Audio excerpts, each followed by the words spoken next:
Wonderful Wednesday, captive audience. Don Anderson couldn't be with me tonight, so we are missing Don, but you've got me, Sunny Danforth, and I'm here for you on May 1st. Today is May Day, and my mother was telling me, back in the old days, people brought women flowers on May Day, and I've not seen that in my lifetime. But sounds like a wonderful tradition. So, hey, happy Wednesday. There's been crazy weather. I know over in Wallowa County, they got about 5 inches of snow or 6 inches, depending on where you're located. And over here, it's been a little chilly where I'm at. And hey, weather's weather. It's been around, going around. It's a funny May 1st, I will say. Hola, Nicolas. Well, there's a lot of crazy things happening around the United States right now. And one is the riots. We'll just call them riots because that's what they are. And so the first thing I wanted to share with you was a little bit about what's happening at Portland State University. And this should all look very, very, very familiar because we had this a few years ago when Portland burned. And I really believe that this is the upcoming, what's the summer of another summer of love wanting to happen, and not wanting to happen, but being created to happen. It's what I see, what I'm seeing. It so looks like a coordinated effort, and it's awful. And unfortunately, Oregon will. I don't suspect that they will do anything because they didn't do anything before, and Portland still has Mayor Wheeler, and we still have a Democrat governor that probably doesn't care. So here we have this. I just posted a story from Oregon Watchdog and the Taxpayers Association of Oregon, and it has some pictures as well in that article of the riot shuts down Portland State University. 21,000 students stranded. And every single one of those students should bring a class action lawsuit on the university. They are paying to learn. They are paying to go there. They are not paying to have their education interrupted. Finals are about to start, and then graduation. And this is absolutely it's awful what's happening. So here you have the rioters shut down the library after barricading the doors and calling the library Palestine.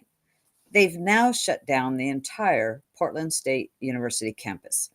The campus, in this article that I'm reading here to you, the campus alert could not even muster the courage to explain the situation in their broadcast. So it had said, PSU campus is closed Tuesday, 4:30, due to ongoing incident at library. Please check your pdx.edu email or other registered modes for updates and guidance. What chickens? And looking inside of the library, walls are painted for all killed by settler colonization, no more business as usual. Remember something, I can't read their awful writing.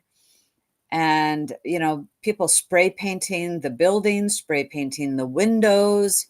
And this is, and no face photo. There's one picture that says no face photo. And as I have seen some of these people being, not in Portland, but in areas being arrested, I wish that they would just demask them. Let's just see who the heck they are. And quite frankly, everybody's name should be known that is arrested. Those are public records. And if they are foreign students, I believe they should be deported, lose whatever scholarship they've got, and there needs to be repercussions for these types of actions. It is one thing to have a real peaceful protest. This is occupation, and this is interrupting a place where people pay damn good money to go get an education. And now these people are interrupting that. And that is not right. There should be a class action lawsuit on every single one of these campuses that it's, yeah, monetary restitution. They should get it truthfully. Um, it's just, it's awful. It's awful to see this started, but this is a distraction. And this is not about Gaza. This is not about Palestine. This is not about anything that they are saying. This is orchestrated chaos to distract you from other things and to instill fear. And we should not be afraid at all. We should be loud and condemning this type of action. And yes, Bobby, it's election year. And any student that is involved in this graffiti and the destruction of the campus should be expelled immediately. Immediately. And the president of the university should just resign. If this is the type of behavior that you are allowing, you need to resign at all of the universities across the nation. Absolutely. Well, I wanted to just start by talking about what we're seeing at the universities. And it's, I still can't get over it that it says 21,000 students stranded, and some people, not necessarily at Portland, but I have seen at some of the other things that I have looked at over the last few days. Some students are just absolutely in fear for their life. They're being denied access to their university that they have paid tuition to and have an ID card for. I'm sure many of you, saw that type of thing.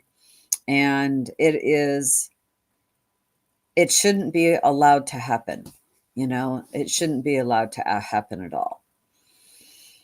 Okay, my rant is over. Well, on that topic anyway. On that topic anyway. I want to hit a few things today that maybe you don't know about. And so the next story I'm posting has to do with wind farms off the coast of Oregon. And the feds are ready to launch. This is from Oregon Live. And the feds are ready to launch the auction for wind farm leases off the Oregon coast.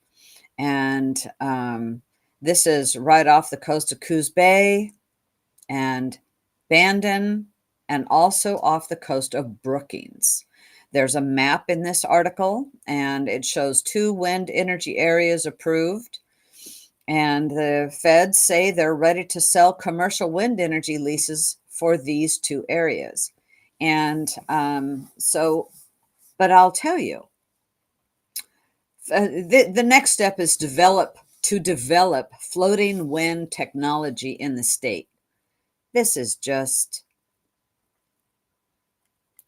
is enriching other nations, truthfully, because a lot of this is not in our made in the United States. And even if it is with trace minerals from other countries. Quite frankly, it's enriching China, probably number 1.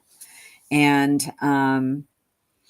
we've seen the mess, or I've seen some articles about what's happened on the East Coast.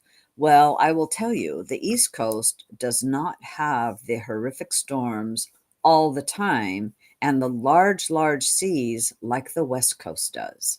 And it has to do with the continental shelf on the East Coast and how that is how the land is shaped underneath. But on our coast, we have some horrific weather. Um, and you think, well, it'll just be out there, or they depict it. Oh, well, it'll just be a tower out there floating around. No, it doesn't just float around out there. And the seafloor, okay, let's say there's some six, we'll just take six floating wind turbines out there. One, you have to have a huge weight underneath in order to keep that type of thing upright. But more importantly is the cables. Let's see, you have to transfer whatever energy that they might produce. You have to get that energy ashore, right? Well, they string a myriad of undersea cables. And I don't think, maybe a lot of people don't realize this, but undersea cables all over the ocean are all over the ocean floor, all over the world. And not just for fiber optic cables, but for energy, especially in island areas, energy as well, communications. And all of that stuff has an ecological ramifications. Yeah, yeah, Nicholas, where's all the Democrats that love the animals? Right. And this is a wind turbine. So out here where I live in Northeast Oregon in Umatilla County, we have plenty of them. And typically, and this is on land. Unfortunately, a lot of it is in prime farm ground. And that is so, so sad because we will never get all of that farm ground back. But a turbine is repowered every 3-5 years. They say, oh, yeah, it's going to last for a dozen years or 20 years. That's a crock of bull. It doesn't. They repower because they don't last. They've got bearings, everything that is turning in there is thousands of gallons of oil to lubricate these heads that are turning.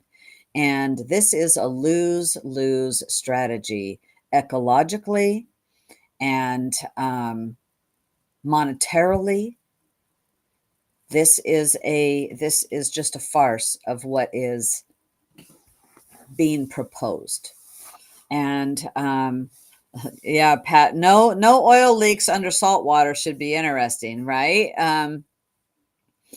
There are, yes, in places, I do think wind energy has its place. And I've said that before on this program. I lived in Hawaii for a few years, and in the Hawaiian Islands, you have the trade winds. Trade winds blow very consistently, 15, 20 miles an hour, knots. And you could definitely put them there where you have consistent wind. But for example, like where I'm at here in Umatilla County, they probably only work 30% of the time or 40% of the time.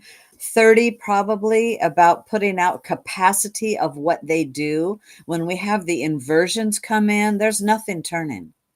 There's nothing turning. And they are just not reliable. But in an island area where you have the consistent trade winds, I can see that is working. And there's a lot of land that you're not going to be growing crops on necessarily, like farmland out here that we're growing wheat, corn. But back to these out in the ocean, I don't believe that this is a win-win for the United States at all. And this is just part of redistribution of money to other nations. It does not, it's costing Oregonians as well. So let's see. You look at what PGE, that all the power companies have all asked for more increases in rates, some as high as 17%. I know I'm seeing my electricity rates going up, and I'm sure that you are as well. And this is something that we just we don't need. And I hope that people will continue to push back on this. And, but if there's any way that we can shut it down, I have to say some good news locally around here is I can't remember the name of the project, but I had seen a couple days about, well, this past week, that they had a project that had been approved. For years ago, actually, they've just given up their permit. And I was real happy to see that. It's not a win-win for communities or for the oceans or even our state. And if the legislators would actually cared about the state of Oregon, would make hydropower renewable energy, which it is not considered renewable energy, which makes no sense. They changed it about 30 years ago for the green push and the Green New Deal push. If they would reverse that, the people of Oregon would be very happy, and we would never need another wind turbine or solar panel ever again. Imagine all the solar panels they want to build. There's going to be a project coming over near Echo, Oregon, and it's going to be many, many, many, many acres. I can't remember off the top of my head how many hundreds of acres. And the first hailstorm that destroys them, I will laugh. But it's really sad because it is you and me, the taxpayer, that are subsidizing this. Our state and us. We're paying for our own demise, quite frankly, to having, no, Echo does not need that. And when the people find out about it, they're going to be quite unhappy. And yes, they have the right to build it on private land, but I don't think the people that live around there will be very happy with the owners of the land. I won't say more at this moment, anyway. So I wanted to let you know about that. If anybody, look it up. I put the link there, and educate yourself. Educate yourself. If you've got friends over there, educate yourselves. Something else I wanted to bring up. This was from the Epoch Times, and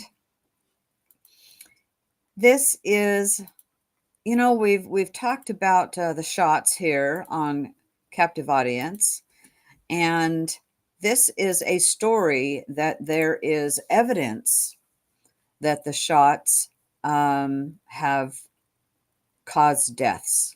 In fact, internal documents contradict claims from the CDC, which refuse to explain the discrepancy. And so while, I want to bring out truth of stories of what's found, because there was a time that people were being shamed for not getting it. And while the truth is coming out, I think we have to have compassion for one another. And I feel for those that were forced to because for employment and pressured militarily, from being in the military or whatnot.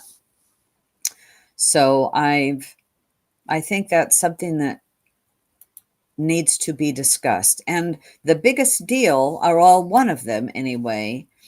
And so apparently the Epoch Times has done some work, and they found that myocarditis was described as being caused by vaccination in a subset of deaths. And that is a big deal. Myocarditis is an inflammation of the heart. And there's a lot of adverse events, adverse reactions, and whatnot. And so the truth is coming out, and I think for people that have had them, my heart goes out to you. And for those that we just have to have compassion as a society that for the ruse that was played on people. We don't need to have, I don't think we have to be compassionate for the people that were in charge of the ruse. I would like to see Anthony Fauci and those of his ilk to be prosecuted to the fullest extent of the law. Um, and so it's, yeah, we need to,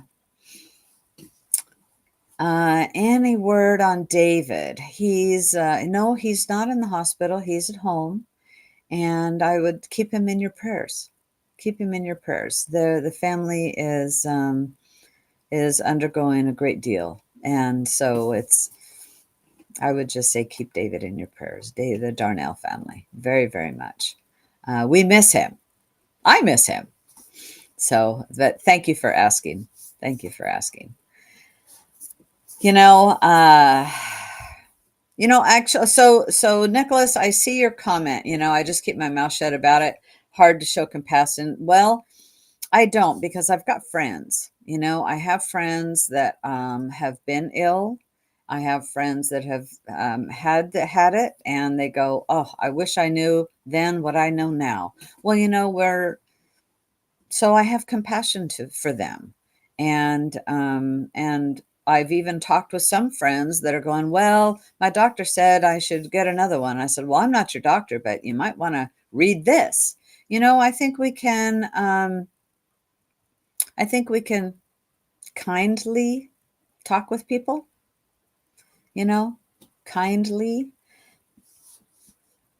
talk with people. I think there's a lot going on, and I think there's a lot of people that are um, feeling frustrated and would like to know more.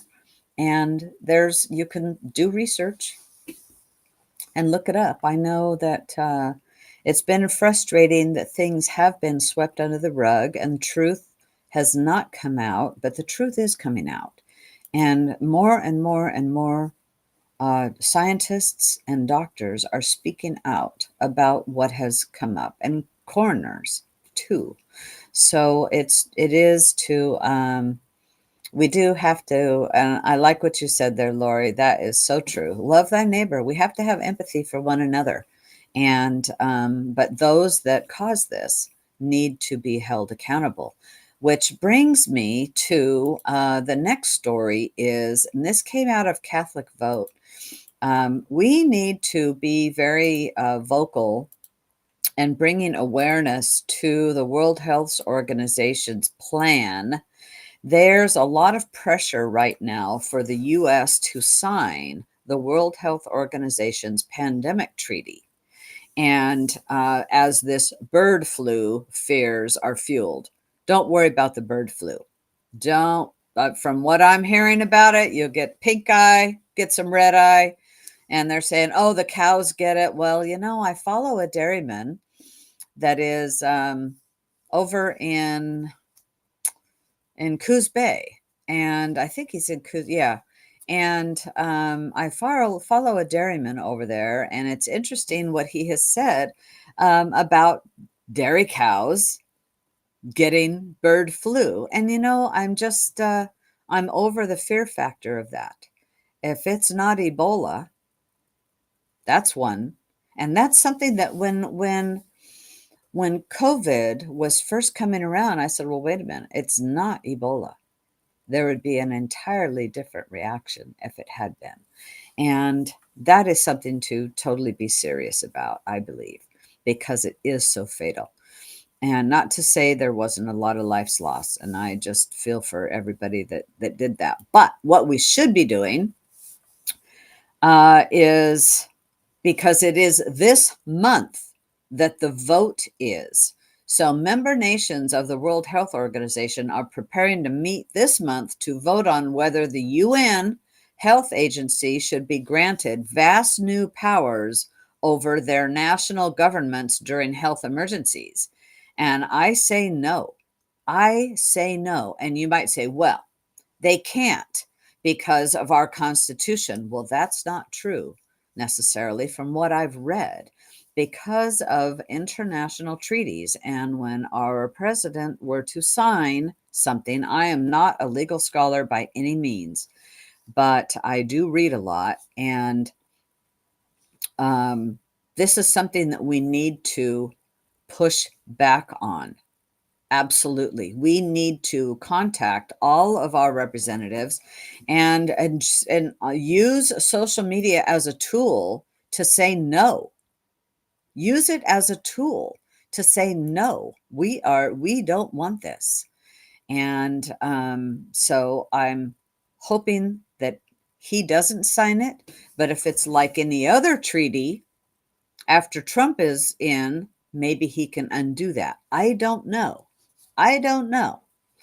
But this is, in my opinion, and from what I've read, the World Health Organization would like to have dominion over the rest of the world that say, oh, we are going to say there's a pandemic. So now all nations must comply XYZ. And sorry, not happening. But it will cause us problems if this gets signed the way it is. I read another story the other day that it's getting watered down. We don't need it. We don't want it. We are a sovereign nation, and some unelected bureaucrats that want to the World Health Organization, no, defund them. Defund them. We don't need a World Health Organization. Not at all. Never did. We don't need it. This is another Soros and Gates project. No, thank you. And we're spending plenty of money, I'm sure, that we don't have. I know they just keep printing money, but we don't want this at all. And so I wanted to talk a little bit about it. And it is, we just don't want this in America. I don't want some organization saying this is what we have to do, because then would the UN come in to enforce that on behalf of the World Health Organization? It won't get pretty here in America if that happens at all. So I'm just telling you about it. And then something else to get to use social media as your voice to say, no, thank you. We don't want this, because the Biden administration is considering admitting Palestinian refugees from Gaza into the U.S. Do you know the neighboring nations over there don't want them either? And it's because they are terrorists. These are, we don't understand this in America, I don't think, that these are nations and tribes that have warred and just been in conflict for centuries. And that's what they know. That's what they know. And so we don't want this at all. Apparently, the White House has not yet formally announced the details of the plan. So we'll have to see. Senator Tim Scott has labeled the move as hogwash, citing concerns about the lack of knowledge regarding individuals entering the southern border or conflict-affected areas controlled by terrorists.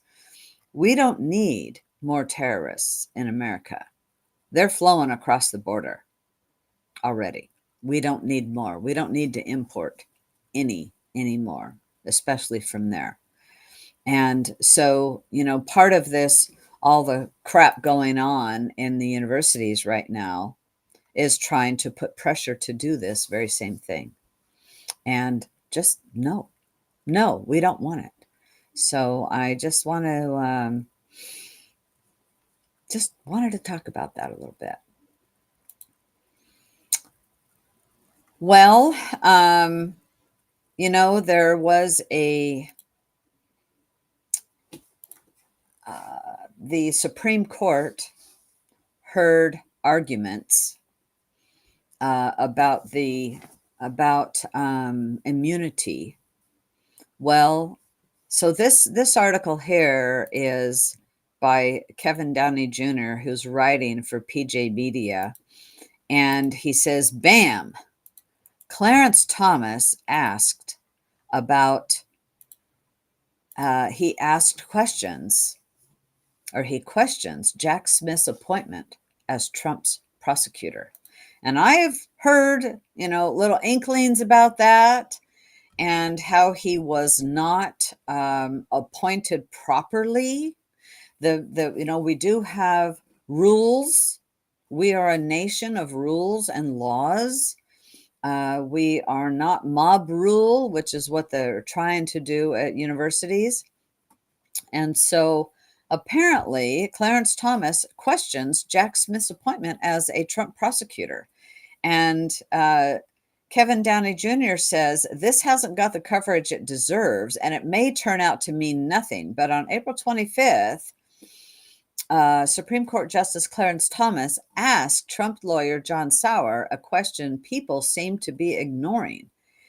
And so this is all good to be looking into that type of thing and looking into this, because if he has not been appointed properly, this case should all just be thrown out.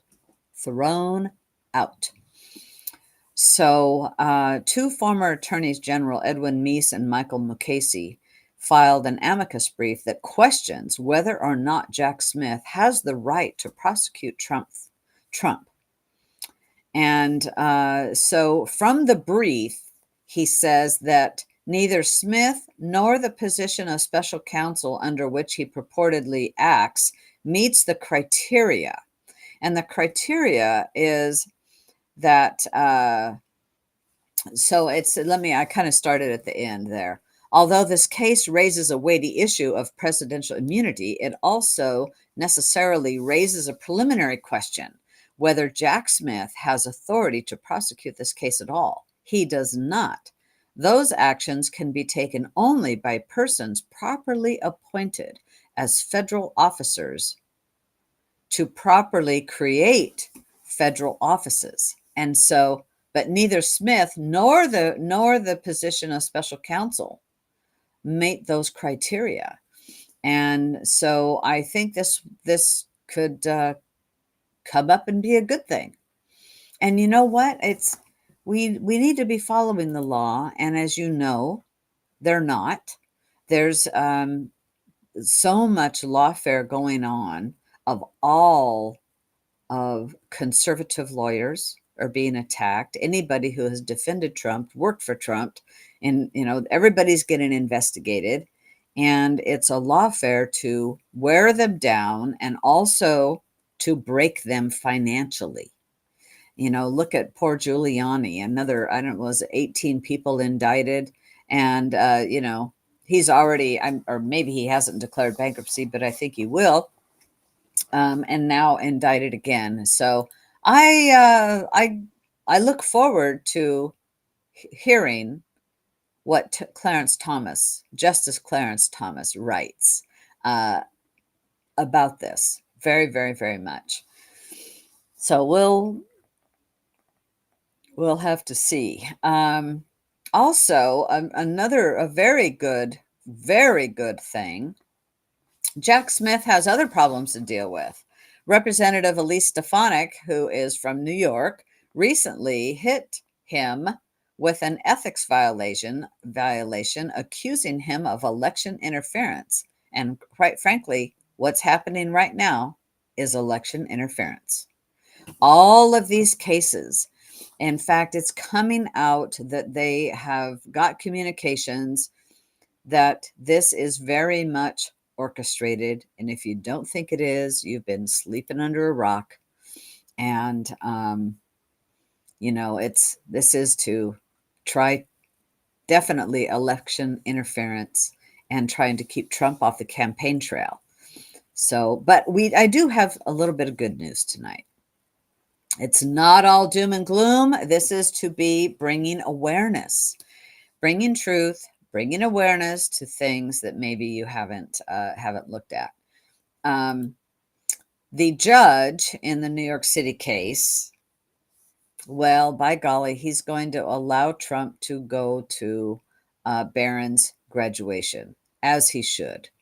In fact, if he hadn't, I would just encourage Trump to go anyway. But everything that they do against him, all they're doing is helping Trump, because the people are seeing through it. And I love all the different areas that Trump has gone in New York, and the people going, "We love you," even little kids. It's good to see, because I have to say, Trump is the only person who has fought for America instead of for themselves or to enrich other nations, has actually fought for the betterment of our nation. It's something that I have always wanted to see in a president, and he delivered. Promises made, promises kept. And there's a litany of them, of promises made and promises kept. And so it is. Oh, I don't know that, Lori. I'm glad to hear that. I'm glad to hear that.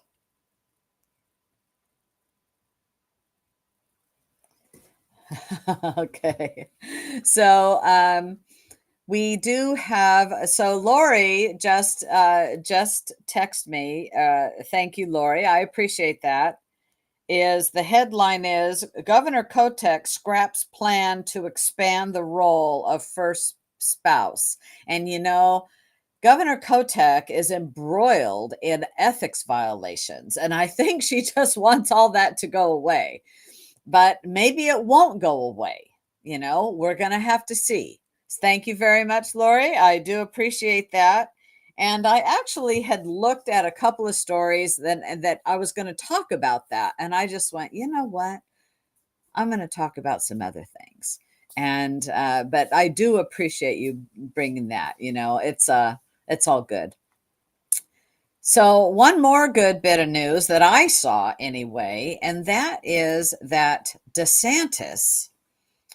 Florida's Governor DeSantis has signed legislation banning lab-grown meat in Florida. And I think he did that today.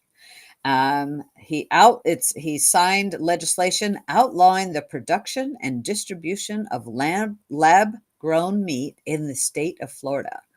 And it also forbids local governments from enacting their own regulations and preempts the state's regulation of electric vehicle charging stations.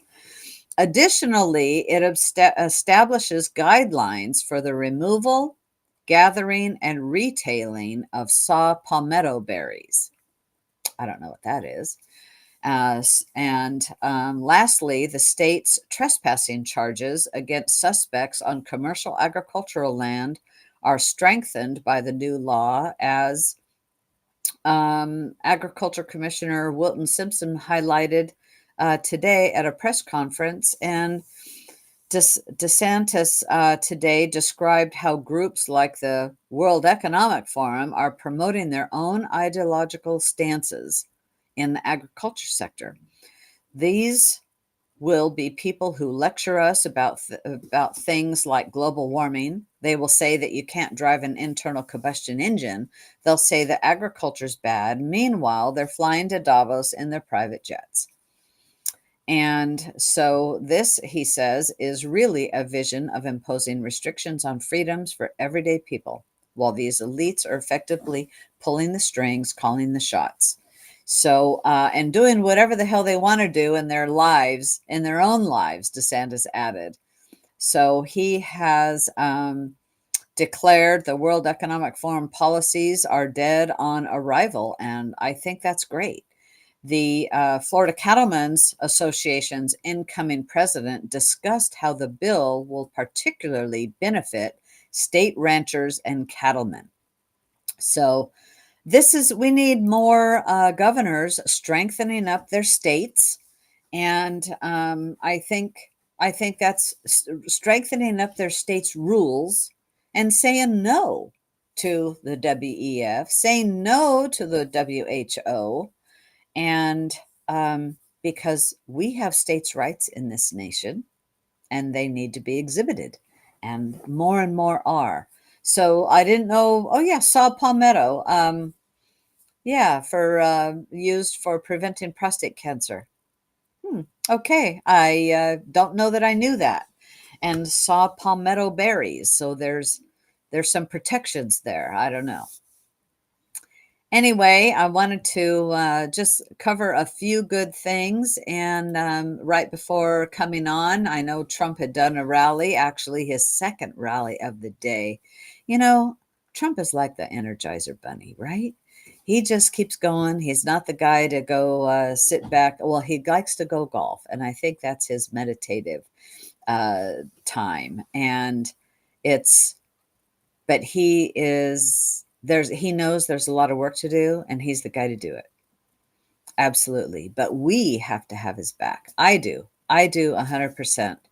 And I heard some commentary tonight, not from Trump, and I don't remember who was speaking, and they said we Republicans have got to absolutely elect Republicans that are going to look out for us, look out for our nation. And that's what I look for in a politician, is people that are looking out for us. Yes, we can still be tricked. We can. And sometimes you get the next best from whatever was before. There's nobody perfect. Nobody, not even me, for sure. And, but we need to do all we can. And the ballots came out today. They were put in. Today's the first day that they mailed ballots out. And I want to remind everybody, vote. And if you don't mail it, put it in a drop box. Help your neighbors. Talk to your family, friends, and neighbors about voting and helping people to get their ballot turned in, because there's a lot of talk that you would think, well, it just doesn't matter. It doesn't, we just, what the heck, why do I need to vote? Well, we need to vote. We need to vote our way out of this. And I, thanks. I'm glad I'm entertaining for you there, Bobby, with the eye rolling, but it's things, we need people to vote. And right now we've got I'll tell you, we need Will Lathrop for Attorney General in the state of Oregon. Will Lathrop, absolutely. And that's the one that I absolutely know we need. And so everybody have a great day, and I'll be back on Friday. Happy May 1st.